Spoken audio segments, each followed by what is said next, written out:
పేదల సొమ్ముతో కమ్మని విగ్రహమా? ప్రజాధనమంటే లెక్కలేదా? అమరావతిలో ఎన్టీఆర్ విగ్రహం వందల కోట్లు ఖర్చు పెట్టడానికి కూటమి సిద్ధం. ప్రజాధనంతో వ్యక్తుల విగ్రహాలు పెట్టడానికి బీసీవై పార్టీ వ్యతిరేకం. వ్యక్తి ఆదరణకు ప్రజల పన్నును సొమ్మును వాడతామంటే ఊరుకోబోమని బోడె రామచంద్ర యాదవ్ హెచ్చరిక. అయోధ్య రామాలయం కొన్ని కోట్ల మంది హిందువుల విశ్వాసం. అలాంటి ఆలయ నిర్మాణానికి అయిన ఖర్చు దాదాపు 2,500 కోట్ల రూపాయలు అని అంచనా.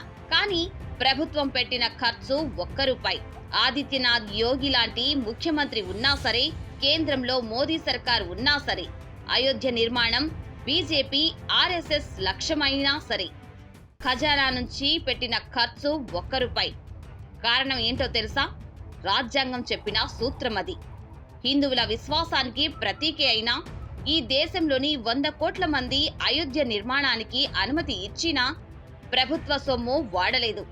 అది ప్రభుత్వ సొమ్మే కాదు, ప్రజాధనం కూడా ఇష్టారీతిన వాడడానికి వీల్లేదు.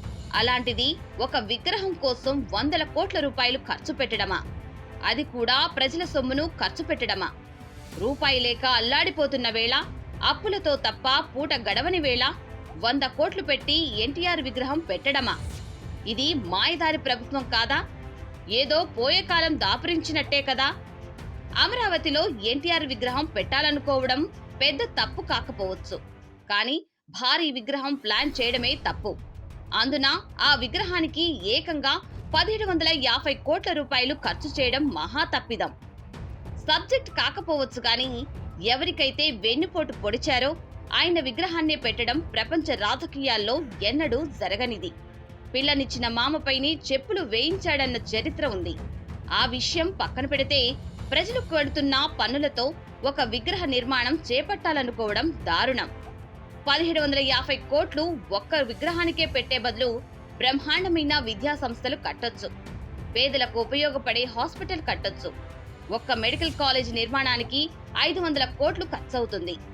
ఇంకో 250 కోట్లు వేసుకుంటే విగ్రహ నిర్మాణానికి ఖర్చు పెట్టే డబ్బుతోనే ఏకంగా 4 మెడికల్ కాలేజీలు నిర్మించొచ్చు. అలాంటిది కంచు విగ్రహం పెడతారట. 3,500 టన్నుల కంచు కరిగించి విగ్రహం పెట్టడం అంత అవసరమా? నిజంగా ఎన్టీఆర్ పై అంత ప్రేమ ఉంటే పార్టీ తరపున ఖర్చు చేయండి ఆ 1750 కోట్ల రూపాయలు. పార్టీ తరపున బినామీలు ఉన్నారు, వాళ్ల జేబుల్లో వేల కోట్లు ఉన్నాయి, వాళ్ళనడగండి ఇస్తారు. అంతేకాని ప్రజల నుంచి ముక్కుపిండి వసూలు చేసిన సొమ్మును, ప్రజల కోసం ఖర్చు చేయాల్సిన సొమ్మును స్మృతివనం పేరుతో కంచు విగ్రహాలకు పెడతామంటే ఊరుకునేది లేదని హెచ్చరిస్తున్నారు బీసీవై పార్టీ అధ్యక్షులు బోడె రామచంద్ర యాదవ్. లైబ్రరీలు, నాలెడ్జ్ హబ్లు ఏర్పాటు చేయాలనుకోవడం వరకు కరెక్టే, కానీ ఆ సాకుతో విగ్రహం పెట్టాలనుకోవడం తప్పు. అంతగా లైబ్రరీలు, నాలెడ్జ్ సెంటర్స్ కట్టాలనుకుంటే అవే 1750 కోట్లు పెట్టి ప్రభుత్వ స్కూళ్లలో, కాలేజీల్లో, యూనివర్సిటీలో పెట్టండి. లక్షల మంది విద్యార్థులకు పనికి వస్తుంది. అంతేగాని విగ్రహాల పేరుతో అక్కడే ఏర్పాటు చేస్తే ఏం ఉపయోగం ఉంటుంది? పైగా ఎన్టీఆర్ విగ్రహాన్ని చూపించి తెలుగు వైభవం, తెలుగు తేజం అంటూ చెబుతున్నారు.